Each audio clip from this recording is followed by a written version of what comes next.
따라하겠습니다. 우리 교회는 사도행전적 교회를 이루어가는 신앙 공동체입니다. 성령 충만하여 증인된 삶을 살아가시는 우리 모든 성도 되어지기를 주님의 이름으로 소망하며 축원합니다. 오늘 우리는 상실의 시대를 살아가고 있습니다. 사랑도 기억도 또 기쁨도 즐거움도 다 잃어버리고 살아가는 것이 오늘날의 시대라고 감히 말할 수 있을 것 같습니다. 그뿐이겠습니까? 신앙생활도 마찬가지지요. 믿음도 마찬가지지요. 많은 분들이 교회를 안 나가니까 목사님 믿음이 떨어지는 것 같아요 라고 그렇게 말씀들을 하시더라고요. 신앙의 깊이가 얕아지고 있다라는 것이 오늘날의 시대, 코로나 시대를 살고 있는 우리의 현실적인 어려움들이에요.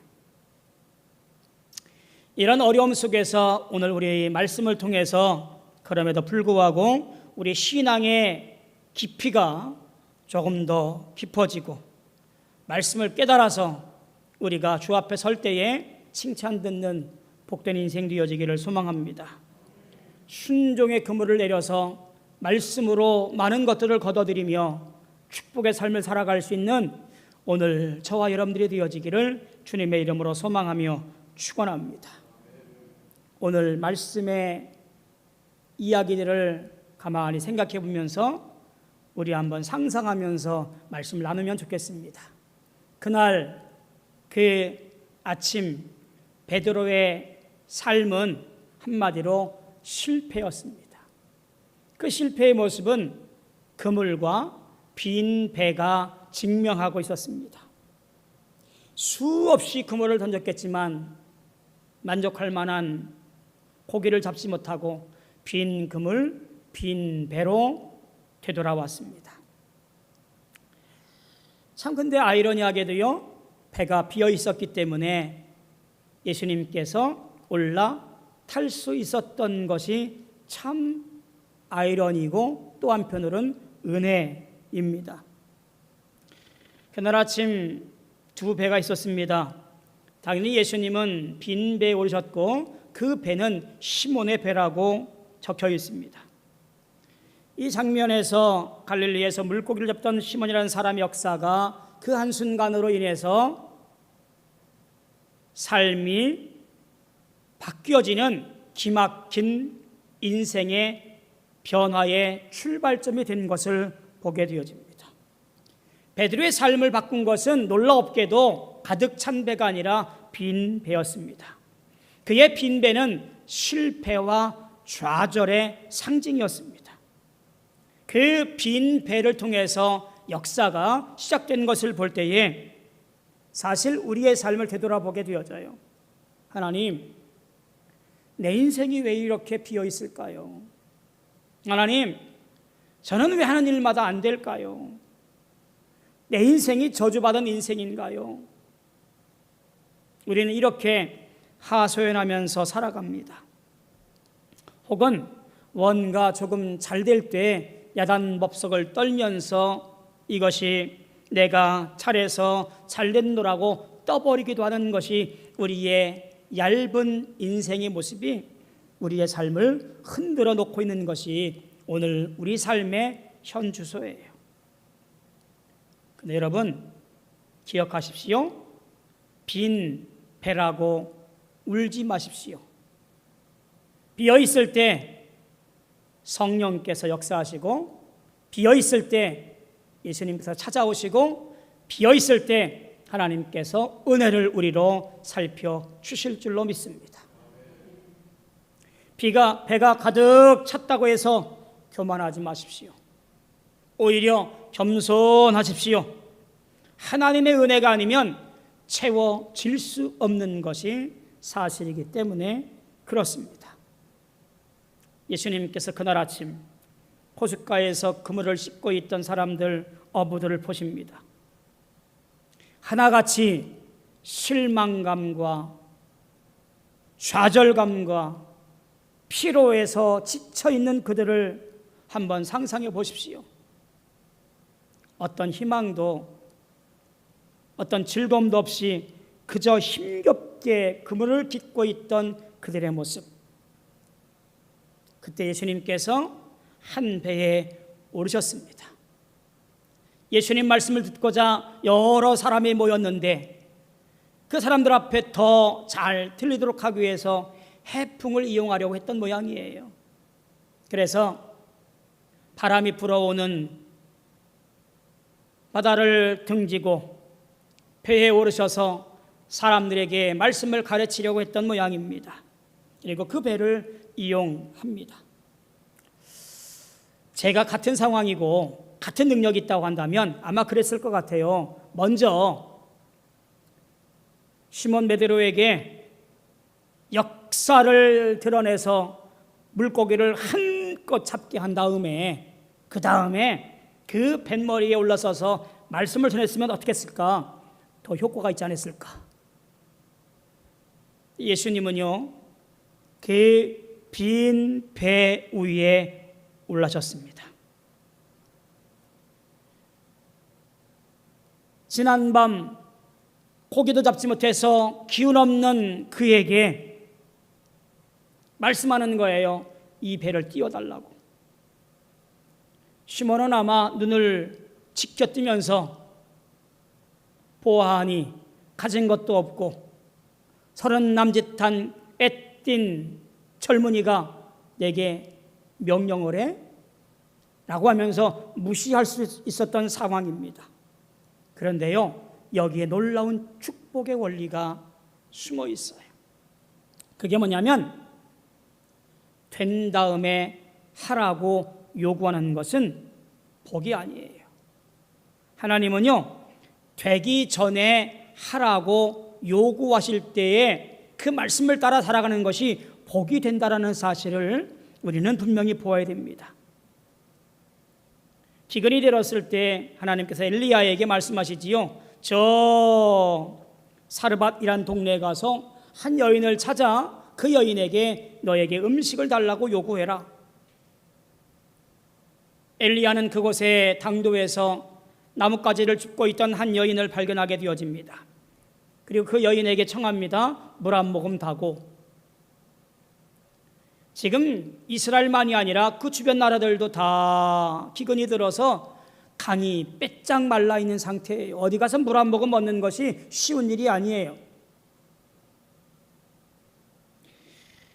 그 여인이 마음이 좋아서 물 한 바가지 들어가는 그 뒷모습을 향해서 한 번 더 청합니다. 내게 갔다 오는 길에 떡 한 덩이 가져달라고 청합니다. 이 여인의 기가 막힌 상황을 말하지요. 내게 있는 것은 그저 가루 한 움큼, 기름 몇 방울입니다. 우리 이거 먹고 죽으려고 합니다. 근데 엘리야는 말하지요. 나에게 먼저 떡 한 덩이 가져온 다음에 행하라고 말해요. 하나님 명령은 참 가혹하다는 생각이 들 정도로 그렇게 매몰차게 이어갑니다. 그런데요, 깊은 축복으로 가는 길목에 하나님의 섭리가 있음을 기억해야 합니다. 그게 신앙이고요, 그게 믿음이에요. 하나님은 더 깊은 곳을 바라보기 원하시고요, 더 먼 곳을 바라보기를 원하셔요. 그토록 밤새도록 일해서 지친 시몬에게 배를 육지에서 띄워주기를 원합니다.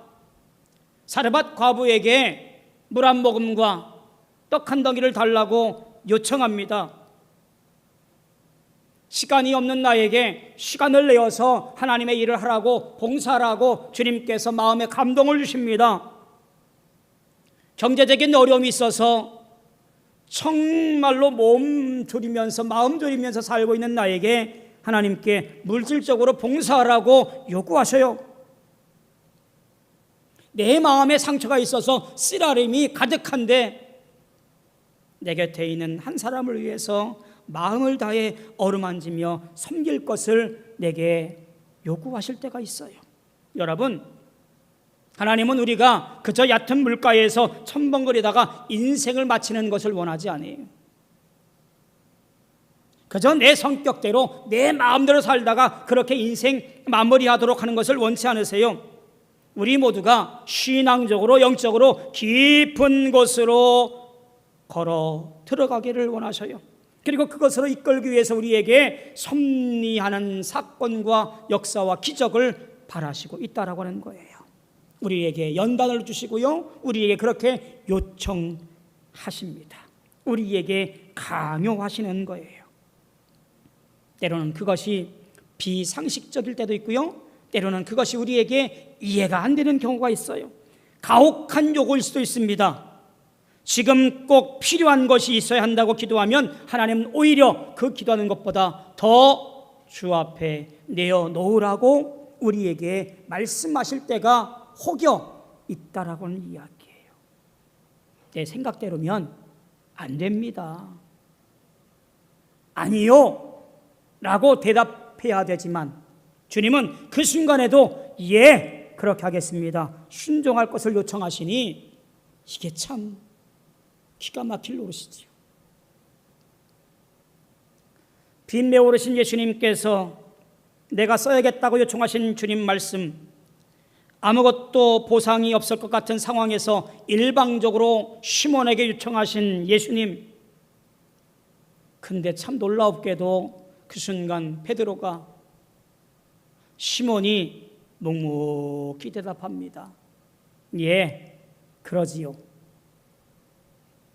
그 놀라운 순종의 행동 속에 그의 인생이 180도 변하게 되어질 줄은 아무도 몰랐습니다.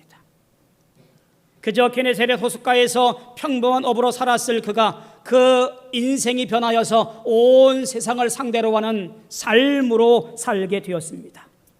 어부였던 그가 훗날 사도가 되었습니다. 고기만 잡던 그가 천국의 열쇠를 손에 쥐게 되어집니다. 한 집안의 가장이었을 그가 믿음의 고백 위에 하나님께서 교회를 세우겠다라고 축복하십니다. 깊이 있는 베드로의 삶으로, 인생으로 나아가게 되어지는 첫 발자국이 예 하는 순간 이루어집니다.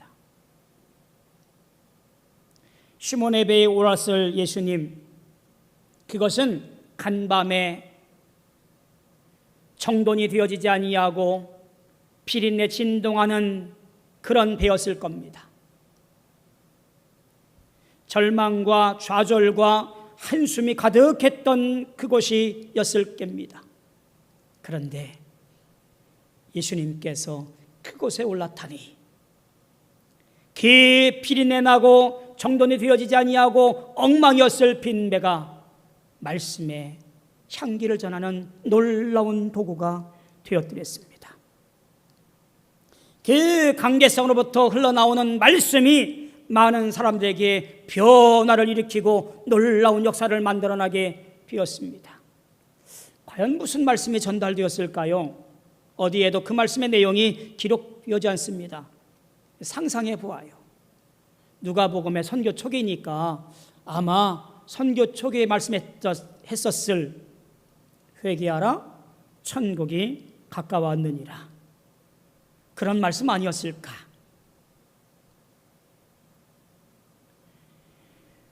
사람들은 떨어져 있어서 들리는지 안 들리는지 모르겠습니다만 베드로는 뱃머리 바로 앞에서 또렷하게 예수님 말씀을 들었을 겁니다.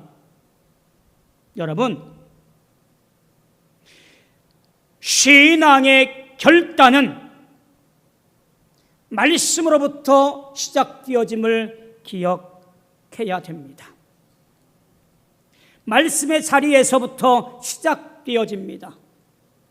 신앙의 깊은 곳으로 달려가기 위해서 어떤 일시적인 감상이나 감정이나 흥분에 의해서 은혜 받는 자리가 아니라 말씀으로 내 삶이 변하여지고 말씀으로 내 중심이 살아나고 말씀으로 내 주 앞에 고백되어지는 그 순간이 우리가 주 앞에 깊은 곳으로 달려가는 원동력이 되어진다라는 이야기예요. 이 어려운 시기에 우리는 더욱더 말씀 듣기를 사모하고 말씀 보기를 간절히 하며 예배의 자리에 나오기를 힘을 다해야 돼요.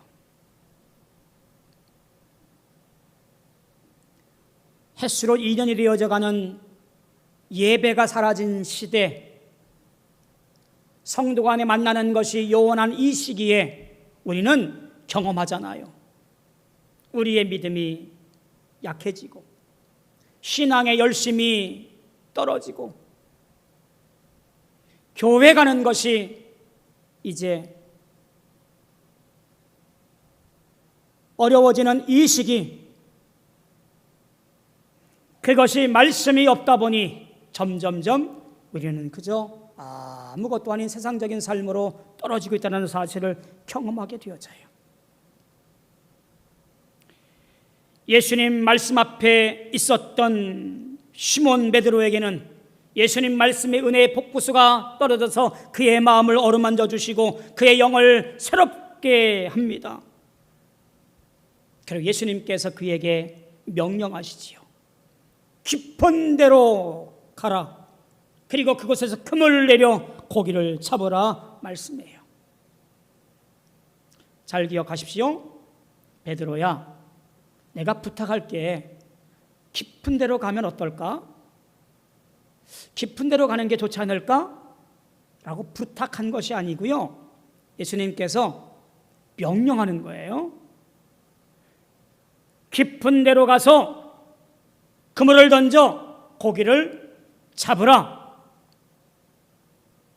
이게 무슨 말이냐면요, 지금까지 어부 시몬은요, 어릴 때부터 고기를 잡는 아버지를 통해서 몸에 익혔던 잔뼈가 굵은 사람이에요.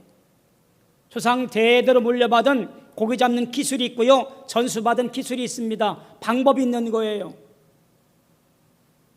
당시에 고기 잡는 방법이나 기술을 통해 볼 때 그저 호숫가 주변이나 조금 더 깊은 곳으로 가서 그물을 던져 잡는 것이 일상적인 거였어요. 근데 그 가운데 가장 깊은 곳에 가서 그물을 던지는 것은요, 초보나 할 수 있는 방법이에요. 내가 갖고 있는 경험, 내가 알고 있는 지식, 전수받은 능력, 자, 이런 것들 다 내어버리고 예수님 말씀에 의지하여 내가 그물을 던지겠습니다. 시몬은 지금까지 전수받은 기술, 알고 있는 경험, 그 모든 것들 다 버려버리고 말씀하신 것을 내가 의지해서 그물을 던지겠습니다 라고 하는 놀라운 고백이 지금 이 이야기 대화 속에서 드러나요. 신앙이란 이런 거예요. 믿음이라고 하는 것이 이런 거예요. 내가 지금 경험하고 있는 것, 내가 지금까지 배워왔던 것, 내가 지금까지 알고 있는 것, 이것은 믿음 앞에 분토와 같이 다 버려버리고 주님 앞에 서서 그 말씀에 순종하여 살아가는 것이 신앙이고 믿음의 고백이라고 하는 거예요. 시몬 베드로는 놀라웁게도 주의 말씀 앞에 은혜 받고 주의 명령에 아멘 순종하여 제가 그러겠습니다 라고 그 자리를 박차고 일어난 거지요. 그 결과를 보면 어마어마합니다. 그렇게 하니 고기를 잡은 것이 쉼이 많아 그물이 찢어지는지라. 할렐루야. 주변의 동무들을 다 불러 모아서 고기를 나눠 싣습니다. 배에 잠길 정도로 많은 고기를 잡아 오게 되어집니다. 그물이 찢어지고 들어올릴 수 없을 정도로 많은 고기를 잡혔습니다. 만선의 꿈, 아마 이것은 당시 어부들의 꿈이었고 오늘 우리가 살고 있는 인생의 꿈이지 않겠습니까? 뭔가 풍성한 삶, 넉넉한 삶, 떵떵거리는 생활, 무시하다 안 당할 만큼의 갖고 있는 이런 것들이 우리의 모습이에요. 그런데요, 베드로에게 그 풍성한 고기가 아니라 그 옆에 있는 예수님이 보인 것은 놀라운 삶의 변화예요. 모두가 다 만선의 꿈에 취해 있을 때, 모두가 다 고기 때문에 놀라 있을 때, 팔뚝만한 물고기가 펄쩍펄쩍 뛰고 있는 곳에 눈을 돌려 있을 때, 베드로는 예수님을 보았다라고 하는 이야기예요. 우리 인생이 만선의 꿈이 이루어졌을 때 우리가 해야 될 일이 있어요. 내 인생이 잘 나가고 내 인생이 잘 되고 계획대로 잘 풀릴 때 우리의 인생은요, 이렇게 고백해야 됩니다. 나는 죄인입니다. 내가 승승장구할 때 나는 고백해야 되는 거예요. 주님, 저는 아무것도 아닙니다. 모두가 다 주의 은혜로 되어진 것입니다. 베드로의 삶은 모두가 다 물고기에 파묻혀 있고 눈이 멀어졌을 때 주님 바라보면서 주 앞에 무릎을 꿇게 되어진 거지요. 승리에 도취되어서 명예에 취해서 쾌락에 취해서 물질에 취해서 그렇게 눈이 멀어갈 때에 예수님은 안중에도 없이 살아가기 시작할 때 그 인생의 영적 깊이가 사라져버린 거예요. 베드로는 달랐어요. 말씀을 듣고 순종을 기적 맛본 베드로는 달랐어요. 호칭부터 달라집니다. 선생님이여 했던 시몬 베드로가 주여로 바뀌어요. 이렇게 말씀합니다. 주여, 나를 떠나소서. 나는 죄인이로소이다. 참 이 말씀 읽으면서 신기한 장면이고요, 또 하나는 중요한 장면이에요. 도대체 물고기 잡힌 것과 내가 죄인이라고 고백하는 것이 뭔 연관성이 있을까라고 하는 거예요. 요즘 말로 말하면 조금은 생뚱맞아요. 그런데 베드로가 깨달은 것은 너무나 놀라운 깨달음이에요. 이 체험이 있기 전까지 그저 한낱 젊은이로 알고 있었을 베드로가 말씀에 의지해서 그물을 던졌고 많은 물고기를 잡아 끌어올렸을 그 순간 이분이 완전하고 죄가 없고 능력이 있으신 분이라는 사실을 그제서야 알게 된 거지요. 그에 반하여 자기 자신을 보았을 때 나는 아무것도 아니고 비루하고 여전히 내 욕심만 채우기 위해서 그렇게 살아온 욕심 많은 인생 죄인이구나 라고 하는 것을 깨닫게 되어지지요. 가히 예수님의 수제자가 될 만한 인물이 바로 그였던 것을 가늠해 보게 되어져요. 무릎을 꿇고 고백합니다. 주여, 나를 떠나소서. 나는 그저 한낱 죄인에 불과합니다. 자기 자신을 영적의 눈으로 정확히 들여다보기 시작한 순간이 이 장면의 가장 중요하고도 클라이막스의 순간입니다. 바울 사도도 자기 자신의 모습을 발견했을 때 이렇게 고백을 합니다. 디모데전서 1장 15절에 보면, 밑보다 모든 사람이 받을 만한 이 말이요, 그리스도 예수께서 죄인을 구원하시려고 세상에 임하셨다 하였도다. 죄인 중에 내가 괴순이라. 가슴을 치며 내가 죄인이올시다. 내 가문이 출중하고 배운 것이 대단하고 앞날이 창창해도 예수가 진리이신 것을 깨달은 순간 이 모든 것들은 다 분토와 같이 버려버리고 그는 주 앞에 무릎 꿇은 거예요. 내가 나를 보니 죄인 중에 괴수입니다 라고 고백한 것이 바울의 고백인 거예요. 한국 기독교 역사를 보면 1905년 저 원산 감리교회 하디 선교사가 부흥회를 열어요. 부흥회 주제는 회개였어요.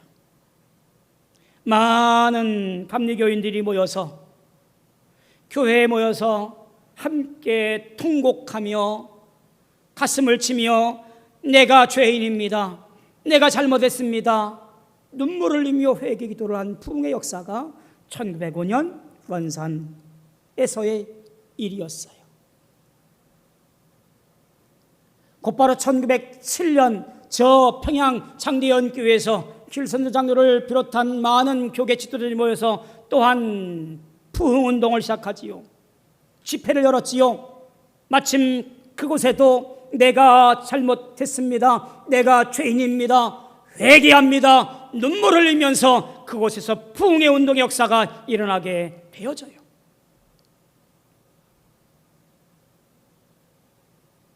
한국 기독교의 역사의 발판도 보니 내가 죄인입니다.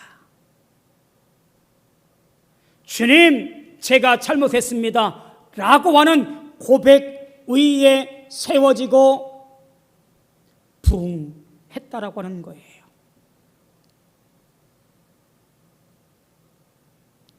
예수님은 주님 말 앞에 엎드려서 내가 죄인입니다 고백하는 시몬 베드로를 사랑스러운 눈길로 바라보시면서 초대하는 거지요. 나와 함께 믿음의 더 깊은 곳으로 가자. 시몬아, 무서워하지 말아라. 이제후로는 내가 사람을 취하리라.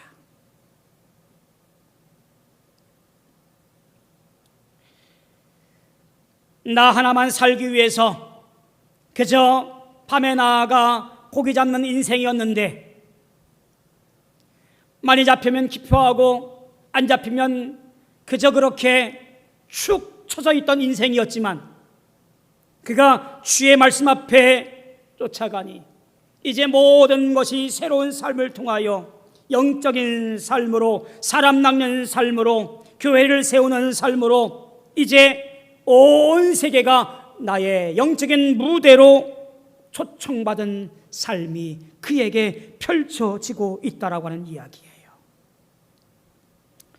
사랑하는 성도 여러분, 코로나 시기에 우리가 가지고 있는 모든 것들을 잃어버렸습니다. 그동안 누렸던 것들을 누리지 못하고 가지고 있던 것들이 더 이상 내 것이 아니고 언제든지 솟구치고 솟아날 것만 같던 그 모든 것들이 이제는 다 메말라 버렸습니다. 빈 배로 실망하고 화가 머리끝까지 솟아오르고 분을 참지 못해서 세상을 탓하고 형제 이웃을 탓하고 사람들을 탓하면서 쓴소리를 토해냅니다. 그래도 풀리지를 않지요. 여러 곳곳에서 분을 참지 못한 사람들의 투닥거리는 이야기가 연일 매스컴에서 우리에게 들려집니다. 영적인 삶은 더욱더 어려워지고 있어요. 믿음은 점점 희미해져 갑니다.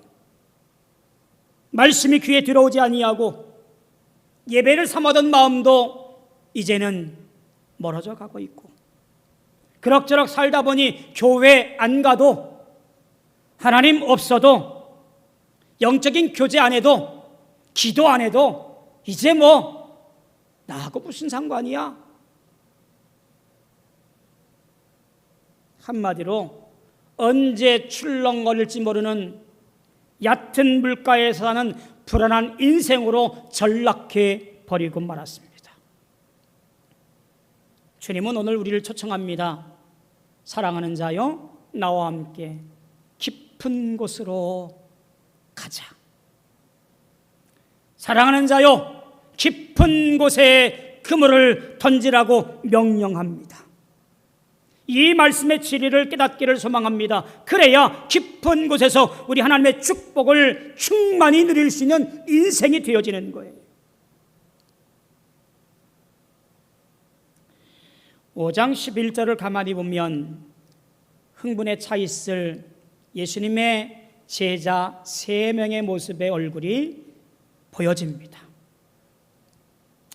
그들이 즉 시몬과 야고보와 요한이 그득했던 물고기와 배와 그물을 버려두고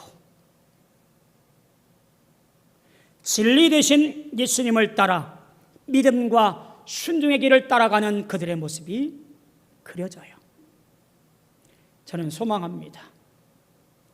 시몬과 야고보와 요한의 이름 뒤에 말씀을 따라 살아가기 원하는 세상적인 쾌락과 즐거움과 부귀와 영화를 버려버리고 주님 말씀을 따라가는 삶으로 살겠습니다라고 결단하는 그 이름 석자가 그들 이름 뒤에 적혀지기를 원합니다. 혼란스러운 이 시기에 어찌할 줄 모르는 이 삶에서 주님 때문에 감격하고 주님 때문에 감사하고 주님 한 분만으로 말미암아 우리 삶이 복되어질 것을 기대하면서 오늘도 살아가기 원하는 깊은 곳에서 주의 은혜를 충만히 누릴 수 있는 저와 여러분들 다 되어지기를 주님의 이름으로 소망하며 축원합니다. 기도하겠습니다. 고마우신 아버지 하나님, 우리를 불러주시니 감사합니다. 우리가 심각한 이 어려움의 때에 주님께서 부르실 때에 아멘하고 순종하게 도와주옵시고 깊은 곳으로 가라고 명령하실 때에 내 생각과 내 뜻은 버려두고 주의 말씀에 순종하여 그렇게 행할 수 있는 우리 모든 인생들 되어지게 믿음의 사람이 되어지게 우리를 축복하여 주옵소서. 그 고백 위에 하나님의 놀라운 역사를 만들어갈 수 있는 놀라운 은혜의 삶이 되어지게 또한 주장하여 주옵소서. 주님 감사합니다. 주님께서 함께 하시고 이끌어 주실 줄 믿사옵고 예수님의 이름으로 간절히 기도하옵나이다. 아멘.